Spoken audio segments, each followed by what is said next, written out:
These are the 5 most expensive watches ever sold. Wait till you see number 1.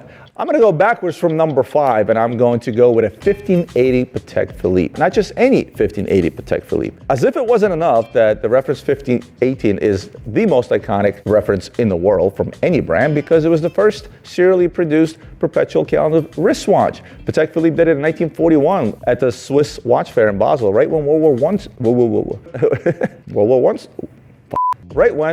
War II started.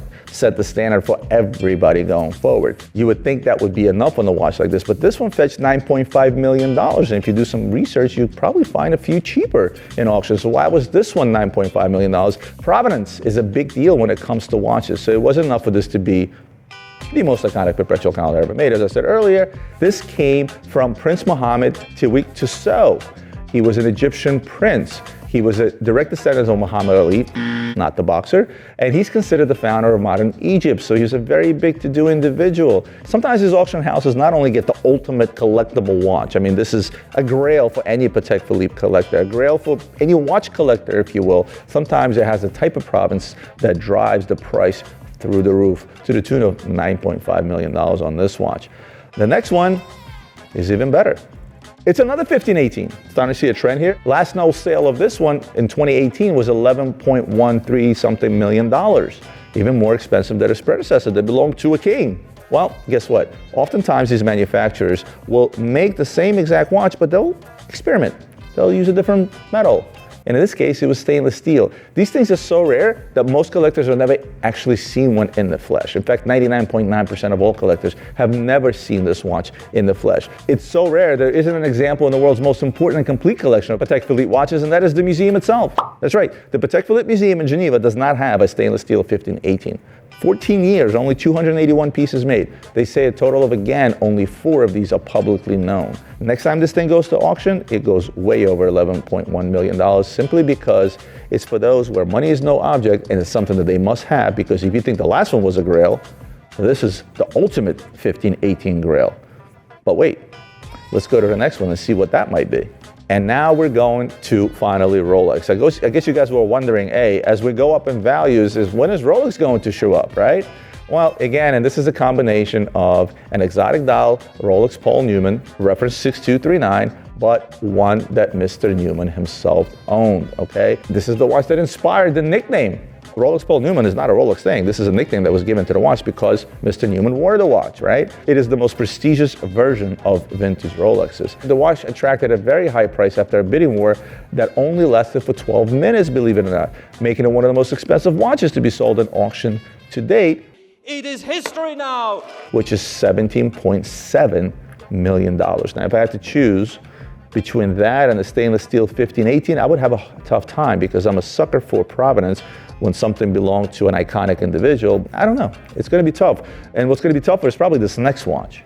And this is something completely out of left field because this is based on now how complicated something is. Now, the world of horology has been pushed to its limit for a long, long, long time. And the biggest flex when it comes to watches is not the latest and greatest Richard Mille, which is a crystal tourbillon that a particular famous individual might be wearing. For most still till this day, the biggest flex when it comes to watches, it's the horology that's in it. And of course, I'm talking about the pocket watch by Henry Graves. It's called the Patek Philippe Henry Graves Supercomplication. Double dial, double open face, minute repeater. Minute repeating clock watch with a Westminster chime. It's a big deal, look it up. It has a grande and petite sonnerie. It has a split second chronograph. It has a full-blown perpetual calendar, accurate all the way to year 2100 without having to reset. Obviously, moon phases, equation of time. Those of you that don't know, equation of time tells you the difference between solar time and lunar time, or mean time, if you will. Dual power reserve for striking and going trains. Mean and sidereal time. That's very useful. A central alarm. Indications for sunset, indications for sunrise. And a celestial chart that shows you where the constellations are, wherever you might be in the world. Of course, it's set to the night sky of New York City. If you were living somewhere else, you would actually have to reset it to where you are because constellations look different depending on where you are.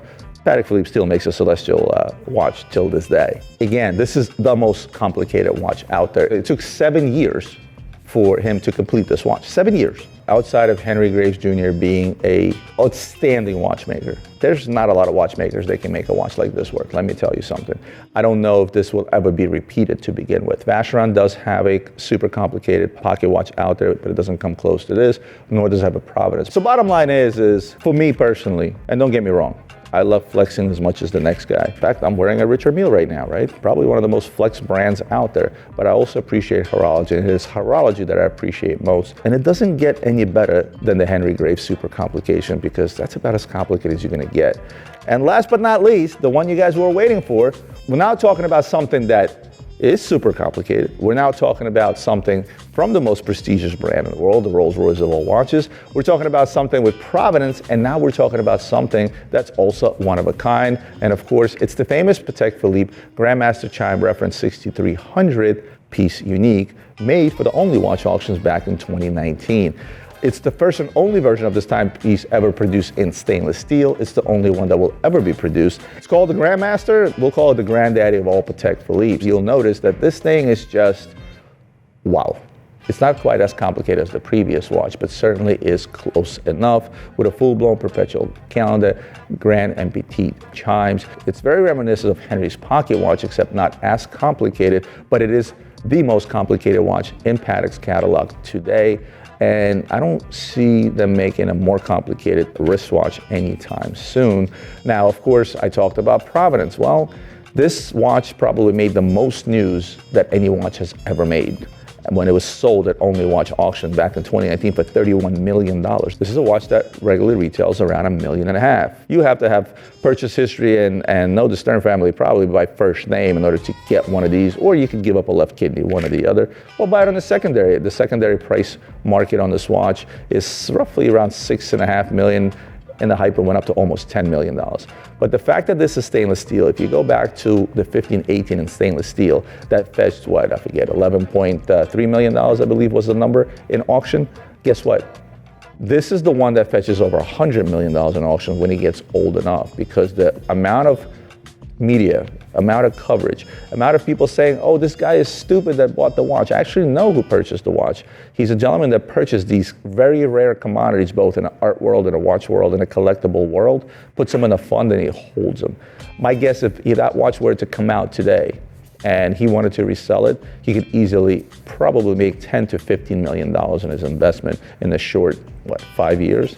Not bad. These are the type of blue chip collectible assets investments, right? This is the watch that does fit into the realm of an investment, not just an expensive toy. And honestly, as I look back to all these five, I would have a very, very hard time choosing between the five. On the one hand, I would want Paul Newman's watch, an icon in American history. On the other hand, I would want the super rare, only four-made stainless steel 1518, which carries the pedigree of the first perpetual calendar ever made and only 4 known in existence. But at the end of the day, there's a reason why this is sitting at number 1, because the majority has spoken. He wasn't the only one person bidding on this watch. This is the Grandmaster Chime. This is the granddaddy of all most expensive watches in the world. And you know what? I'm waiting to see this record broken. And at this point, I can't think of a watch out there that could potentially even begin to try and break the record of $31 million. But you guys comment below, if money was no object and you can buy any of these watches that I just described at a price listed, which would you go with? Other than that, like, comment, share, subscribe, and I'll see you in the next one.